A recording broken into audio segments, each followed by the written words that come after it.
नमस्कार, साप संदेश से मैं अनिल कौशिक। दोस्तों, आज रविवार को एक बार फिर वैदिक ज्ञान एपिसोड में आप सभी दोस्तों का बहुत बहुत स्वागत है।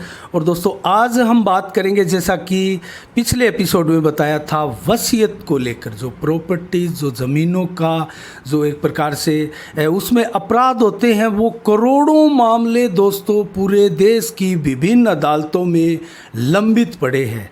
और उस अपराधों में क्या कानून बने हैं, किस प्रकार की पेचीदगियां हैं, और ये जानते हैं। और सबसे पहले हम हमारे साथी अधिवक्ता योगेश जी शर्मा से जानते हैं कि वसीयत आखिर क्या होती है।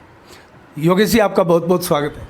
धन्यवाद अनिल जी। आपने प्रश्न किया कि वसीयत क्या होती है। वसीयत एक ऐसा दस्तावेज होता है जिसमें एक व्यक्ति अपने जीवन काल में प्रॉपर्टी की व्यवस्था करता है कि उसके मरने के बाद में प्रॉपर्टी किस तरह से बंटवारा होगा और उसके मरने के बाद में प्रॉपर्टी किस किस को कैसे किस प्रकार से मिलेगी।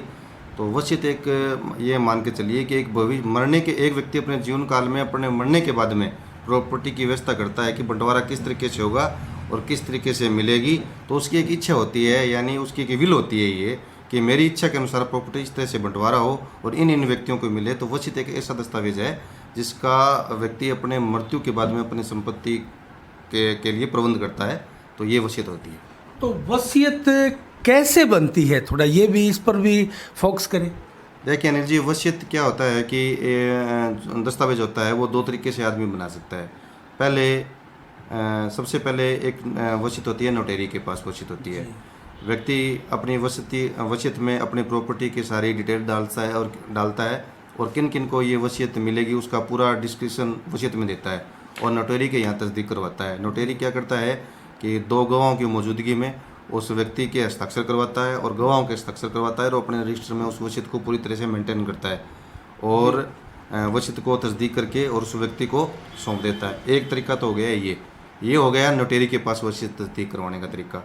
दूसरा वसीयत होती है रजिस्टर्ड वसीयत। वो होती है सब रजिस्ट्रार, यानी तहसील कार्यालय में सब रजिस्ट्रार, वो जो अधिकारी होता है रैंक का, उसके पास वसीयत रजिस्टर्ड होती है। वो वसीयत बाकायदा एक जो प्रोसेस होता है, प्रोसेस पूरा करके और उसकी फ़ीस देके वसीयत रजिस्टर करवाई जाती है। तरीका सेम यही है कि उसमें भी दो गवाह होते हैं, सबकी फ़ोटोएँ लगती हैं और जो वसीयत कर रहा होता है वो स्वयं हाजिर होता है और अपनी संपत्ति की पूरी डिस्क्रिप्शन उसमें डालता है और लिखता है कि वसीयत किन किन को मिलेगी, किस तरीके से वसीयत का मेरे मरने के बाद में बंटवारा होगा। तो उसमें वसीयत रजिस्टर्ड करवा कर अपने पास रख लेता है। एक तरीका वसीयत का ये भी होता है। तो वसीयत दो तरीके से हो गई, नोटेरी के पास और सब रजिस्ट्रार जो होता है उसके पास वसीयत है वो रजिस्टर्ड होती है। बहुत ही शानदार वकील जी आपने जवाब दिया। अब मैं पूछना चाहूँगा, वसीयत में कौन कौन सी संपत्तियाँ वसीयत की जा सकती है? देखिए, वसीयत जो होती है वो ये चल और अचल दोनों संपत्तियों की वसीयत होती है। देखिए, चल संपत्ति वो हो गई जैसे आपका बैंक में कैश पड़ा है वो हो गया, जैसे आपके पास कोई व्हीकल है वो हो गया। उसके बाद जैसे कोई आपके पास आभूषण है घर में पड़े हैं तो वो चल संपत्ति में आ गई। दूसरा होती है अचल संपत्ति, जैसे आपकी ज़मीन जायदाद जो भी है, ज़मीन हो गई, आपके प्लॉट हो गए या आपके घर का कोई मकान है वो हो गया।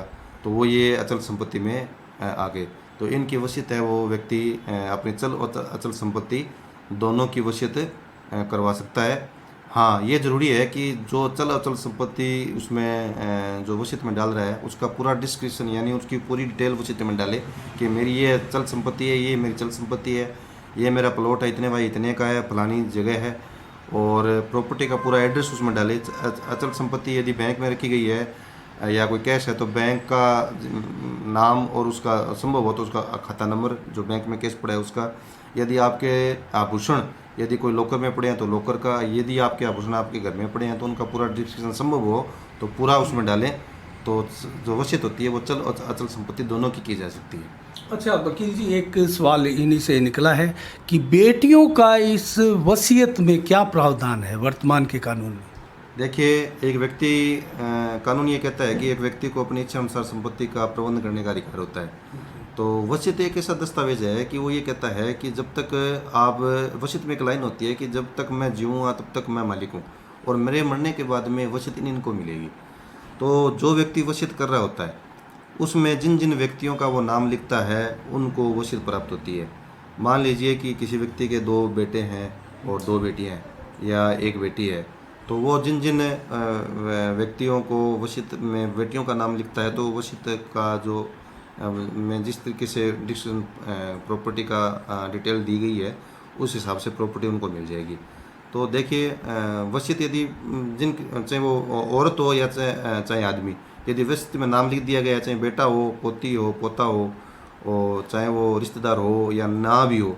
जैसे कई बार व्यक्ति क्या होता है कि इतना हरासमेंट होता है कि वो उसकी सेवा नहीं हो पाती और उसकी प्रॉपर्टी उसके पास होती है और वो खुश होकर तीसरा आदमी उसकी सेवा करता है, तो वो तीसरे आदमी की भी प्रॉपर्टी कर देता है, जिससे उसे कोई रिलेशन भी नहीं होता।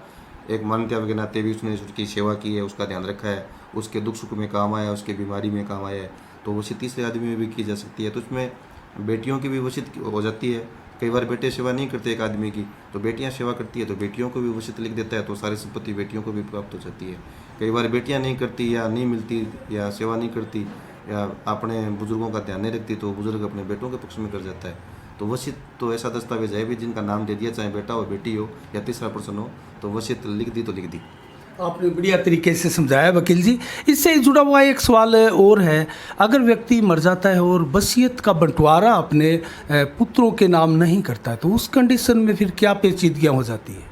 देखिए क्या होता है कि कानून ये कहता है कि यदि कोई व्यक्ति निरुस्वती बिना वसीयत किए या मृत्यु हो जाती है, तो उसके जो कानूनी वारिस होते हैं उनको वसीयत बेहिस्सा बराबर जाती है। हिंदू लॉ की बात कर रहा हूँ मैं फिलहाल। अपने मुस्लिम लॉ में जब बात करेंगे तो वो एक अलग सिस्टम हो जाता है, तो अपन उसमें डिटेल्स में बात करेंगे। पहले एक सामान्य बात करते हैं कि कानून ये कहता है कि यदि कोई व्यक्ति बिना वसीयत किए या बिना प्रबंध किए अपनी प्रॉपर्टी का भविष्य के लिए मर जाता है, तो उसके वारिसान में कानूनानुसार बंटवारा होगा।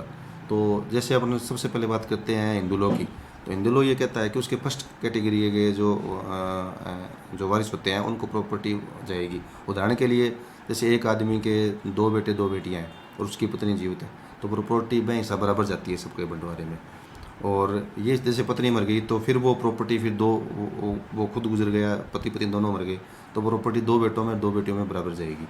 तो ये इसमें प्रॉपर्टी का बंटवारे का सिस्टम होता है। हाँ, वसीयत कर देता है तो वसीयत के अनुसार जाती है। यदि निरुस्ती मृत्यु हो जाती है तो वसीयत बेहिस्सा बराबर जाती है। ये हिंदू लॉ की स्थिति है। अच्छा, आजकल देखा जाता है वकील जी, कई बार कंडीशन ऐसी होती है, 4 बेटे हैं, 4 बेटों में एक बेटा ऐसा होता है जिसकी जो प्रवृत्ति है वो आपराधिक किस्म की या किसी इस प्रकार की होती है कि पिता उससे दुखी और व्यथित होता है, तो वो उसको ज़मीन से बेदखल कर देता है।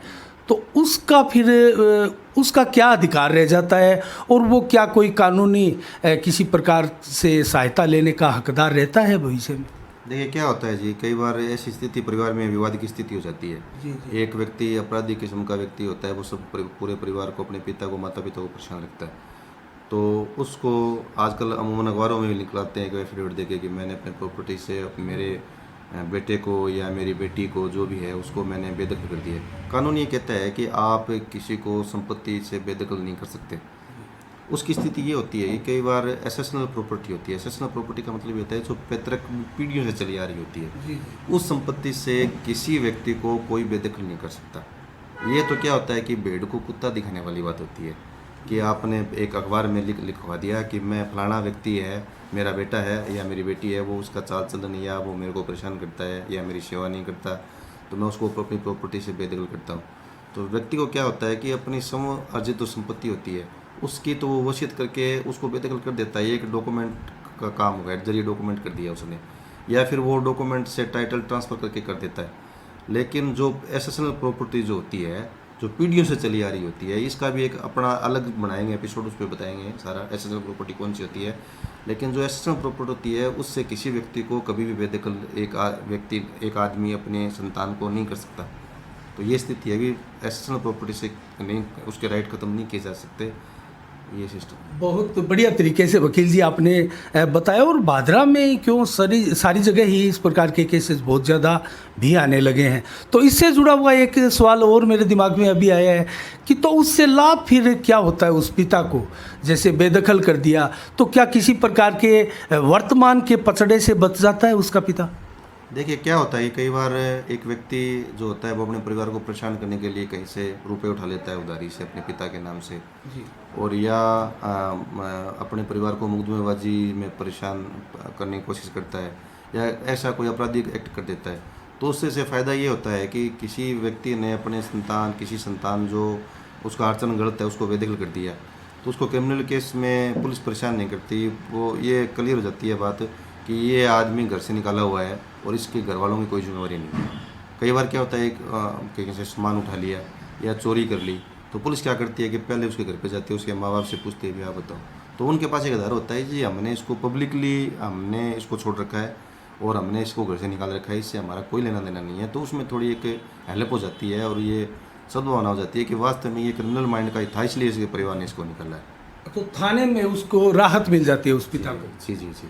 तो आपने वकील जी बहुत ही शानदार तरीके से वसीयत से जुड़े हुए कुछ हमारे शंकाओं का समाधान भी किया। हमारे दर्शकों ने भी अच्छी तरीके से समझा होगा जिन जिन सवालों को हमने वकील जी से किया था। तो योगेश जी ने बहुत ही खूबसूरत जवाब दिया। और दोस्तों वसीयत से जुड़े हुए ज़मीन प्रॉपर्टीज से जुड़े हुए करोड़ों की संख्या में, जैसा कि मैंने आपको बताया, देश की विभिन्न अदालतों में मामले लंबित पड़े हैं। तो ये एपिसोड अभी जारी रहेगा। और आज के लिए दोस्तों इतना ही, क्योंकि इस एपिसोड की कड़ी हो सकता है संभवतः 2 या फिर 3 एपिसोड में भी चले, क्योंकि मामला लंबा है और करोड़ों मुकदमे जैसे मैंने आपको बताया इस विवाद से जुड़े हुए हैं। तो आपके दिमाग में किसी भी प्रकार का इससे जुड़ा हुआ क्वेश्चन सवाल अगर आता है तो कमेंट्स बॉक्स में हमें आप ज़रूर साफ संदेश भारत चैनल के ऊपर लिखकर बताइएगा, पूछिएगा। हम अगले एपिसोड में वकील जी से हम उस सवालों का जवाब भी लेंगे। और दोस्तों आप सीधे ही वकील जी से भी बात कर सकते हैं। हमने नंबर 7 बजे के जो कार्यक्रम हमारा बुलेटिन होता है उसमें भी मैं 2-3 बार बता चुका हूं। और दोस्तों इसमें भी हम डाल देंगे। एक बार फिर मैं आपको वकील जी के नंबर वकील जी के ही मुँह से कहलवा देता हूँ। और 6 से शाम को 7 बजे की दोस्तों बात देता है, क्योंकि इस समय ही आप फ़ोन करें, अन्य समय फ़ोन करके परेशान ना करें। देखिए अनिल जी, हमारा सबसे बड़ा उद्देश्य यही है कि लोग भ्रष्टाचार के शिकार नहीं हो और जितनी कानून जानकारी हम दे सकते हैं वो हो।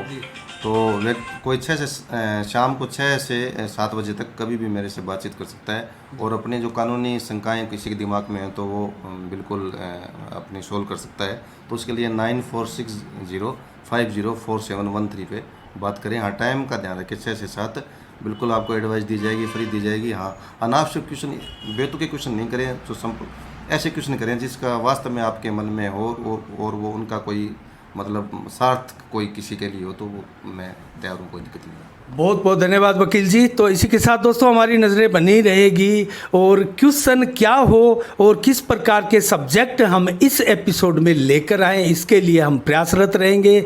तो इसी के साथ आज के एपिसोड में दोस्तों इतना ही।